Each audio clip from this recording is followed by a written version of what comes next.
You're listening to Psych with Mike.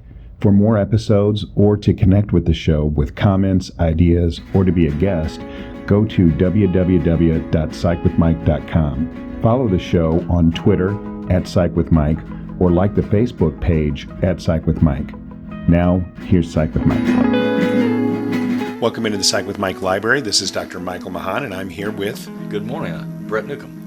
How are you today? I'm excellent today. So last time we were talking about, we had written this chapter on emotions, and you had presented your conceptualization that language is the primary foundational factor that constitutes how we perceive an emotion.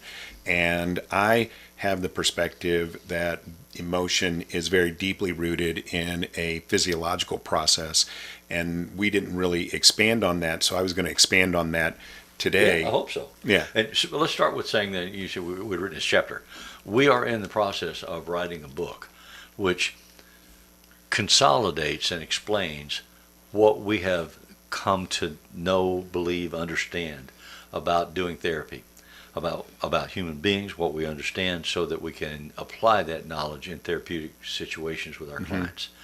And we want to put that together and make it available to anybody that's interested, whether they're clients prospectively looking for a therapist or whether they're therapists who are doing the work and say, well, how do other people deal with it? How do other people understand it? So we both have in excess of 30 years of experience as therapists, and we both have more than 20 years of teaching at a university in programs to train people to be therapists. So we thought, all right, let's sit down and see if we can do something with that. And one of the chapters that we wrote had to do with emotions and feelings and our disagreement or our divergent views on which is the first piece of it. Yeah.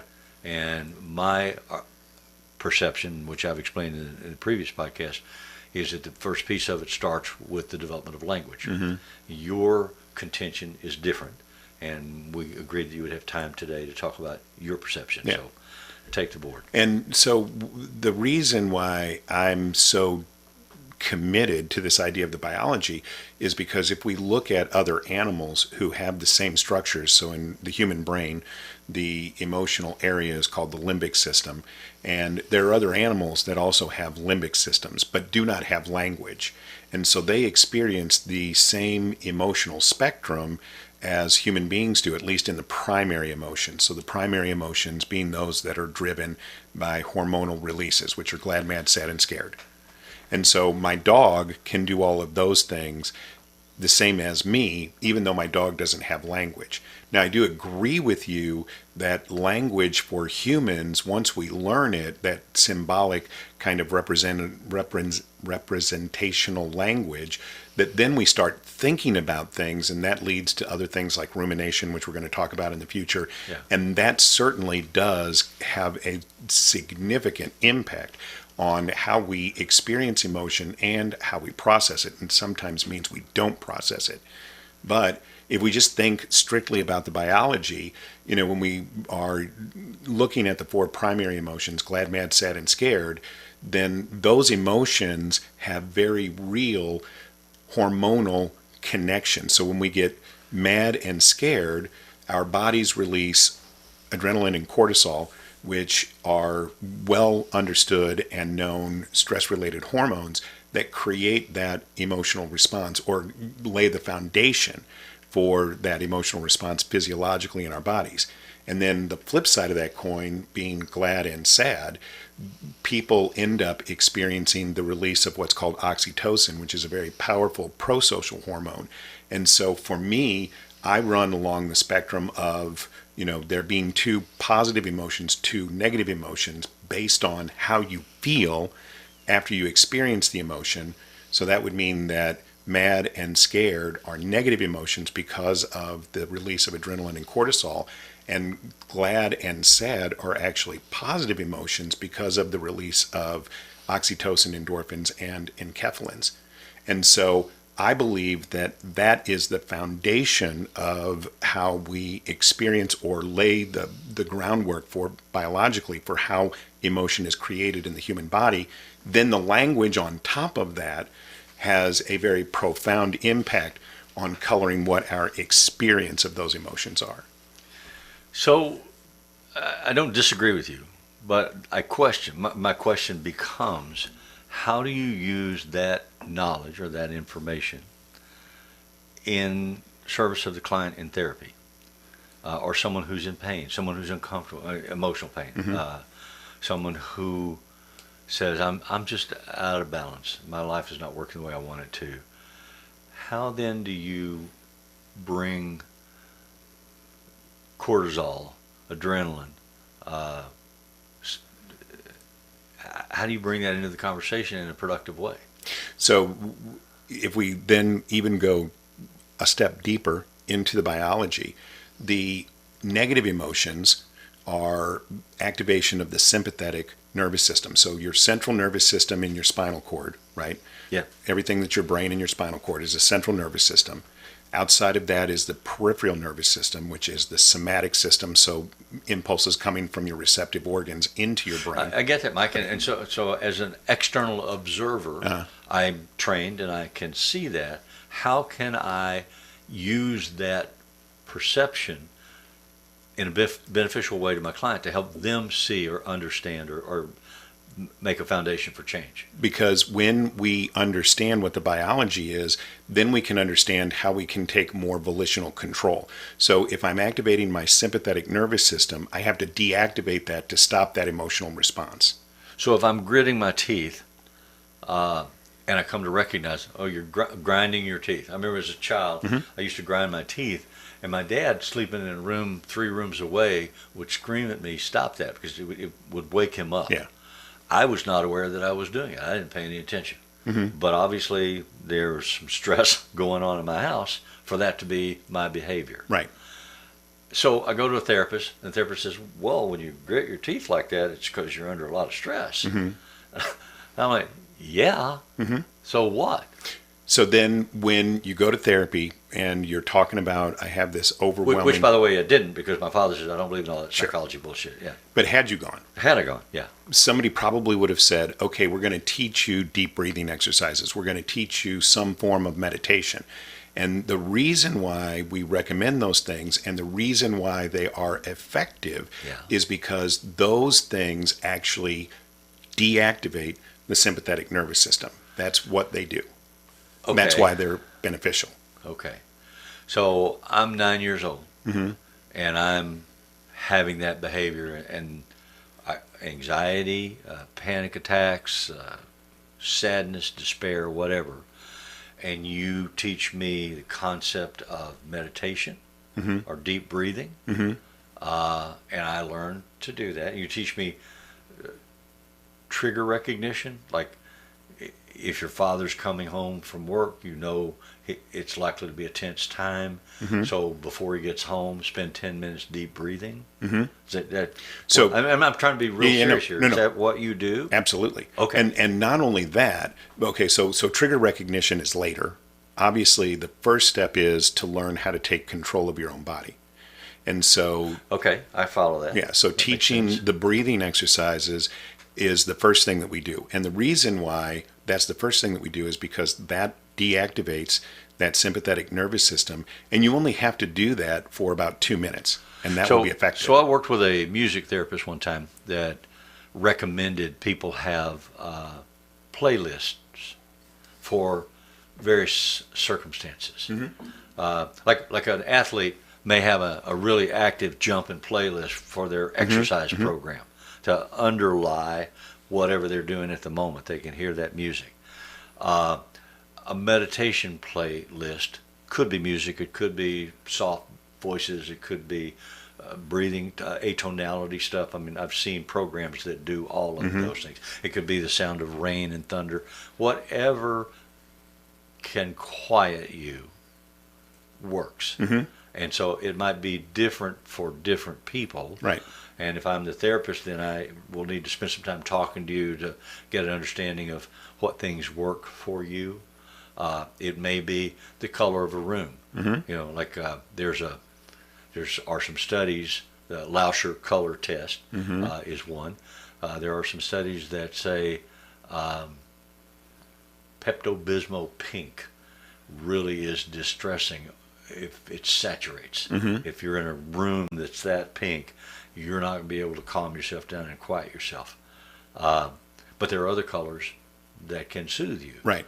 So if you have a place in your house that you, and again, not to a 9-year-old, but if you have a place that's painted mint green, and you can go in there and sit and do your breathing exercises, the combination of the physiology of your body and the known physical characteristics of the color Right. and the sound can drop things down more quietly. That's right. And that's the goal. You teach them Right. to do those things, to go to your safe place and feel your safe feelings. Okay. And so if you go on, and lots of these self-help apps nowadays, they actually not only have the sounds, but they also have the corresponding colors. So they have now what's called green noise or brown noise, and those I didn't different, know that. yeah, and those are colors and sound combinations that radiate on certain frequencies. So for example, they just recently discovered the frequency that actually causes your brain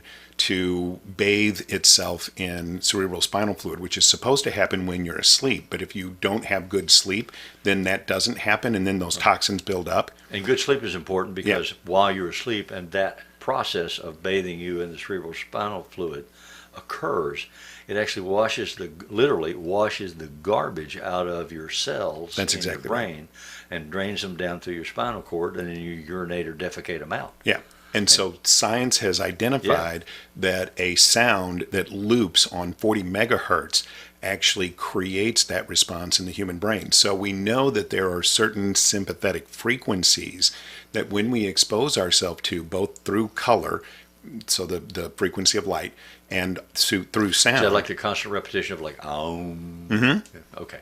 And because that resonates on a frequency that's going to deactivate the sympathetic nervous system and activate the parasympathetic nervous system. And focusing on doing that also helps you then stop the rumination process Exactly. and the distraction squirrel That's right. process that when you're hypervigilant, you're constantly doing. Because if I'm, deactivating my sympathetic nervous system, but then I go back to ruminating, which is my default state, Right. I'm going to reactivate my sympathetic nervous system, and then I'm going to say to myself, well, I did my deep breathing, it didn't work. Or if you live in a trauma household, Exactly. and there are Oh, lots yeah. of different triggers, then you're constantly searching for the trigger, even unconsciously. Mm-hmm.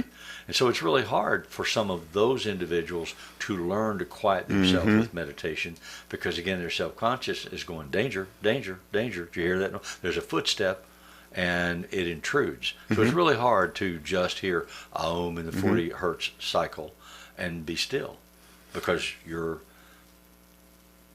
adrenalized response is preset to a very high level. Right. But in the context of therapy in my office, I Yeah. can teach you how You to do just the sit deep with them and breathing. do it, and And then then model it. Right. And then I'll say to you, how do you feel? And you're going to say, oh, I feel a lot better. And then what I'm going to say is, okay, now you know you can do it. The trick is going to be doing it consistently when you're in the real world. Well, I would say that's a hypnotic transduction that I do in the office with the client, Oh, yeah. and then try to teach the client to do that on their own. Mm-hmm. So that my voice, I lower my voice, I speak in a monotone, I speak softly, I say encouraging things, I ask him to listen, and then I start to identify things, like I see a muscle in your jaw twitching, and I want you to hear my voice and just focus on my voice, and your muscle will stop twitching, Mm-hmm. and it does. Mm-hmm. And so then I say, now, I want you to just become aware of that in the background. I don't want you to focus on that, but you will be able to do that in the future when you get yourself to this level of relaxation. Right. So and sometimes I will give them a tape that I've made Mm-hmm. with them to take home and play that they can use as an aid until they can learn to do it for themselves. Mm-hmm. Mm-hmm. And then they don't need the aid. Then they can just go into that. Like under hypnosis, when they don't have drugs like for surgery to do the pain, to keep it in bay, they can use hypnosis to do some kinds of surgeries because under hypnosis the doctor can say, I'm getting a little too much blood here. Once you make this stop, and they can stop the bleeding in your tooth when they're operating on your tooth or something. I mean, the first time I ever became aware of that, I was just totally stunned. Yeah. And people can do that under hypnotic state. And they would say, "Oh, you can't do that." Well, you can do that, and it's just amazing how that physiology can be incorporated in the process. Right. And we were talking earlier about we've both been very much recently intrigued with this idea that dogs can smell a person's breath or smell them. Some new research. And identify all kinds of different, and we want to do a show on that at some point in the future, but that's phenomenal. But going back to it, whenever people say, I can't do it, I always think back to my high school football coach who said, when you tell yourself you can't do something, you are always right. Yeah. So the first thing you have to do is try and get that kind of stinking thinking out of your brain. You got to let go of that and embrace what the potential possibilities are. If you can't do that, then you're not going to be able to do the things we're talking about. Sports psychologists use that information to have you, like, if you're going to shoot a free throw in basketball, they have you stand in that spot, close your eyes, and see your body shoot the perfect free throw and follow it through. And they make you, and you work through this in practice and in training. But they'll have you shoot 100 perfect free throws. And then when you step up to the free throw line, they have you close your eyes, dribble the ball once or twice, close your eyes, visualize the whole process before you shoot the ball. And the athletes that have done that and learned that, their free throw percentage increases dramatically. And that's just one example. There are other sports that do the same thing. Right. And what's amazing to me is I've talked to a couple of athletes who have done that kind of visualization, who play basketball. Yeah. And what they've told me is that when they actually get that visualization process They get the muscle twitches. automatic, Yeah. well, they could be in a stadium with 100,000 people in it. And when they go into that process, they don't hear All the crowd noise and anymore. background goes away. Yeah. That's amazing to me. It makes sense to me, and it goes along with what you are saying. And these are the ways that the questions that I have when I disagree with you about the mad, sad, glad thing is, how do you make it useful in therapy? Not is it accurate, and not do you understand it that way. I may understand it and study it that way. I don't necessarily bring some of the things that I've read and studied to the table with the client, but I have to use what I've learned to incorporate my understanding, Right. so that I can be helpful to the client. Right. And so this is my philosophy, and what I would respond to that, or I don't know if it's a criticism, but that question with is that I don't intend it as a criticism. No, I know, and I'm saying that's why I changed the word. But some people don't understand a thing until they understand why it works. I'm not one of those people. You're not, and there are a lot of people in therapy who aren't. Yeah. And so that's the difference. That's why there are different kinds of therapists, because there's so many different kinds of people. But for some people, you can teach them how to deep breathe, and they're like, well, why does that work? What's that doing for me? Right. If I explain that process to them, and then all of a sudden they say, oh, well, this is biologically immutable. This is a fact. This happens in my body. Now I feel like I have better control over that. Yeah. And then when I get the physiological feedback that I engage in the process, and I do feel differently, that just helps solidify it. So that's why I use it in therapy, is because I want to give those individuals the ability to understand you have control over your body if you want to accept it. If you can learn to exercise it. Yeah. Yeah. So we're going to run out of time again, and not had an opportunity to talk about sexual stereotyping in the identification, experience, or suppression of emotions. So perhaps in a future podcast we can come back to that topic. Absolutely.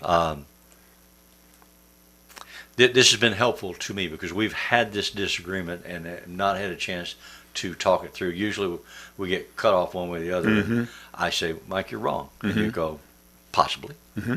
Except that it's hard to hear because you're wrong. And then we get upset. Yeah. I am I'm so totally used to your being wrong. It's not a problem for me. that it doesn't bother you anymore. Well, if it doesn't bother you, I don't know about that. All right. All right. So thanks for joining us, and hopefully you are enjoying the show. And if you are, you can find us on the interwebs and Let your subscribe. friends know. Yeah, to us. That would be fantastic. You can get Psych with Mike anywhere that you can find podcasts, or you can also get us on YouTube. And the music that appears in Psych with Mike is written and performed by Mr. Benjamin DeClue. And remember, if it's Friday, it's Psych with Mike and Brett.